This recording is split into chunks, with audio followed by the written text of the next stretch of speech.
Hi all எல்லாருக்கும் வணக்கம். நான் வந்து கரும்பு சாப்பிட்டுட்டு இருக்க தோரணையை பார்த்தாலே உங்களுக்கு தெரிஞ்சிருக்கும். பொங்கலுக்கு முன்னாடி எடுத்த விலாக் தான் இது. இந்த கரும்பு வந்து பார்த்தீங்கன்னா எப்படி வந்துச்சு அப்படின்னா, பொங்கலுக்காக வந்து ரேஷனில் கொடுப்பாங்கல்ல அந்த கரும்பு தான் அது. ஈவினிங் போல் சனிக்கிழமை சந்தை இருந்தது, சந்தைக்கு வந்திருந்தோம்.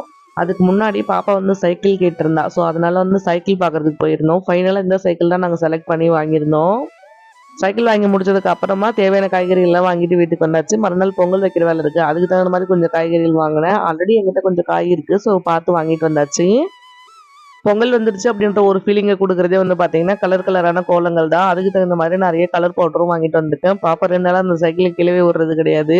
அடுத்ததாக வந்து பார்த்தீங்கன்னா மீஷோவிலேருந்து நான் ஒரு ஆர்டர் பண்ணியிருந்தேன். அதையும் வந்து அப்படியே இதிலே அன்பாக்ஸ் பண்ணி காமிச்சிடுறேன். முறுக்கு குழா தான் நான் வாங்கியிருக்கேன். இந்த முறுக்கு குழல் வந்து பார்த்தீங்கன்னா 15 வச்சிருந்தது. இது வந்து டீட்டெயில் வீடியோ எடுக்கல, தேவைப்பட்டால் சொல்லுங்கள், கண்டிப்பாக வந்து அடுத்தடுத்த ஷார்ட்ஸில் வந்து ஷேர் பண்ணுறேன். எல்லாருக்கும் இனிய பொங்கல் திருநாள் நல்வாழ்த்துக்கள். இன்னொரு ஷார்ட்ஸில் பார்க்கலாம். பை.